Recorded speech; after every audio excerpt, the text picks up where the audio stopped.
Wilson Morales from Black Women TV. You know, when it comes to films, specifically rom-coms or romantic films, there are always boundaries as far as what they want to show to the audiences. And we've seen our share of older men, younger women, but not that often we get vice versa. Is this a trend we should start heading into? And I don't know if it's a trend so much as a truth. I think that love is love. We're not always. I don't know. What am I trying to say? Love Love, is love is love. love is love.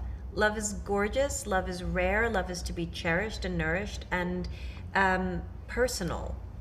Love is very intimate, and so it's kind of strange when the world believes that when any of us believe we can have an opinion about someone else's life. And so, and we don't speak up in a critical way when it is an older man and a younger woman. So I think what the movie asks is, why do we feel so comfortable criticizing women? Where does that come from? Why this control? Why this violence? But like with pop music as well. And so, and that was one of the things that made me so excited about the movie, was I felt like we got to explore things that make people feel so good without sacrificing any of the emotional depth that sometimes makes you feel really sad. And so it's big. It's hopefully it's a big emotional experience for the audience, because that's what it was designed to be. Nicholas, believe it or not, even though you've been active for a minute, the first time I ever heard of you is because I have your music on my phone, Comfort. Oh wow, okay, great. And then I see you obviously in different projects. Oh, we didn't get to see another song for you in real life, or is you just going to leave it on the screen? It's definitely something I want to pursue. I'm very fortunate that acting is taking up all of my time at the moment, and so it's about being able to carve out some time. But I made some wonderful relationships through this movie with the writers and producers, Savan Katecha. So I hope to continue working with them in the future. Obviously, the couple first meets at a Coachella-like festival. Have you either of you gone to any of those, and what's that experience like? And I went. It was. I loved it in the evening. I found it a little sonically confusing during the day because some of the Hot. music. It was. It was. But it's you're in the Coachella Valley, Sonically so confusing is a good. I found it I sonically like that. confusing because some of the bands that I was there to see are a little quieter, but then you would have a main The bleed stage act over. that so the bleed I didn't quite know how to handle the bleed over. Yeah. But by the evening time, when everybody got together, and it was like 70,000 people or whatever, watching Paul McCartney, it was kind of, he would play a chord, and we would all lose our minds because we knew exactly what was about to happen, but we're also experiencing it live. So yeah, so I'd say like definite high points, but maybe the daytime wasn't my thing. Not trying to criticize Coachella. Yeah.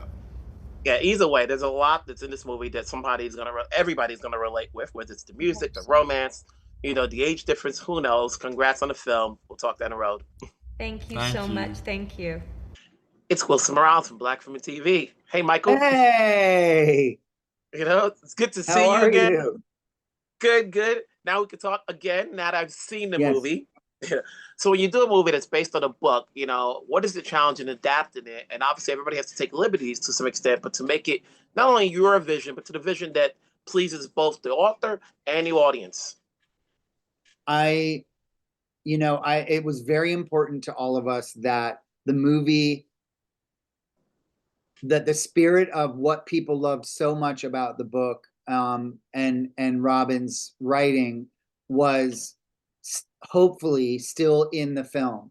That you have these two characters who find each other, in the world, and have this incredible relationship against so many external forces, and that it's sexy and it's surprising and it's cool, and all these different things were all things that we wanted to make sure that our movie was true to, while at the same time, especially for me, the kind of filmmaker that I am, maybe adding a little bit more of a romantic comedic element to it, um, potentially broadening it in some ways to hopefully bring in a wider audience. Men can enjoy this movie, hopefully, and what have you. And so there were some things that went into that about aging up some of the characters and we did change the ending, as a lot of people have remarked upon that. But we also really tried to hopefully make a movie that the fans of the book will also enjoy.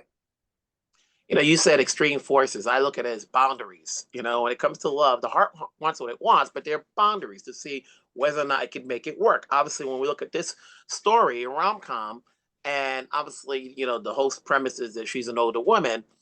Uh, you're dealing with a lot. Not only are you dealing with that issue, but you're also dealing with the humor of it, adding a humor in it, and the musical aspect of it. You know, because they met at a Coachella like festival. How do you balance it all? Because there's going to be an audience that likes it for different reasons. Yeah, I mean, I think for me, it's just about telling the story, and I'm not thinking about necessarily thinking about balancing per se, as much as just trying to be really true to what the story, what the elements of the story want to be. And it's not just the age difference, it's that he's this, like, you know, international pop star, and she's a single mom living in Silver Lake with a daughter in school, and you know, she doesn't have the kind of money that he has, and all of those different things. And trying to imagine how something like that would ever happen and how it could feel believable. Because for me, the kind of movies I like are the ones that make me feel like this could really happen. And my big inspiration was Notting Hill, which is a movie that I love very much. And I feel like that movie really does a great job of really making you consider, gee, what would happen if Julia Roberts walked into your tiny little bookstore and all of a sudden off you go. And so this movie is paying homage to that and riffing on that. And then the music piece of it is just from a filmmaking standpoint, what more could I want than to have a bunch of like good looking guys singing and dancing on a stage, and be able to put that in my movie. You know, there's a lot what you do. Obviously, the work with the films you've done, they're like, oh, Michael did that. Yeah, that's a great range that you have. Is that like, you know, you're not just this one guy who does this type of movie or that type of movie. So congrats on this one. Obviously, I'm looking forward to what you do next because I know it's going to be totally different. Take care. Thank you, Wilson. Great to see you again. Mm-hmm. Wilson Morales from Black Film TV. Hello, Kathy. How's it going? Very well. How are you? Good. I was telling Anne, you know, that when it comes to films, you know, and romantic films or rom-coms, you know, we've seen our share of older men, younger women. And it's never so much that that's the premise. But when it's the other way around, it seems that that is more so of the sell than anything else. Why is that?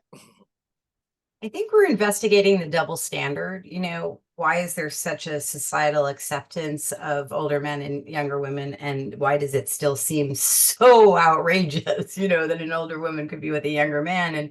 And so it's an exploration. And, you know, what I thought was really interesting about this particular story is that, you know, unlike other romantic comedies, it's not about a woman, you know, choosing between men.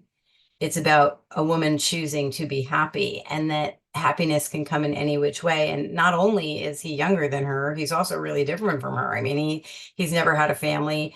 He lives completely on the other side of the world. He's famous. She's not. Everything is an obstacle.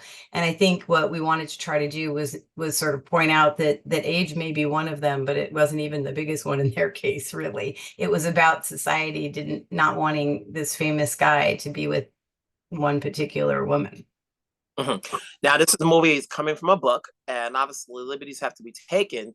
You know, what's the challenge of taking this book, you're reading it, and I said this to Michael, of pleasing not only the audience who read the book, but the audience who's going to see it on film, because they're going to go back and, you know, obviously someone is going to say, like, oh, they changed it. Yeah, that's right.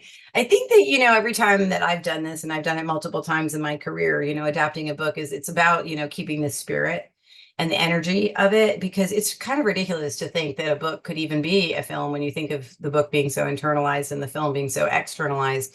So, you know, the way I like to try to look at it is, you know, does it capture the essence and is it additive?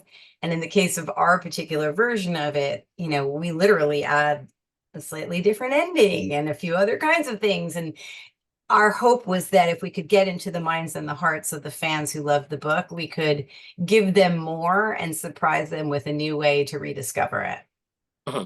And then there's your background. Obviously, people look at your work and it's like, oh, it's so diverse, which is great.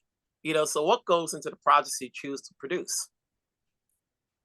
I look for those things that resonate, so that once I see something or read something or I get inspired by something and it sticks with me, that's when I start to know, like when a couple days later I'm still thinking about it. And then I ask myself, have I, fallen into something thematically that is sort of universal? Like, is it something, if I'm feeling this, can I analyze why I'm feeling it?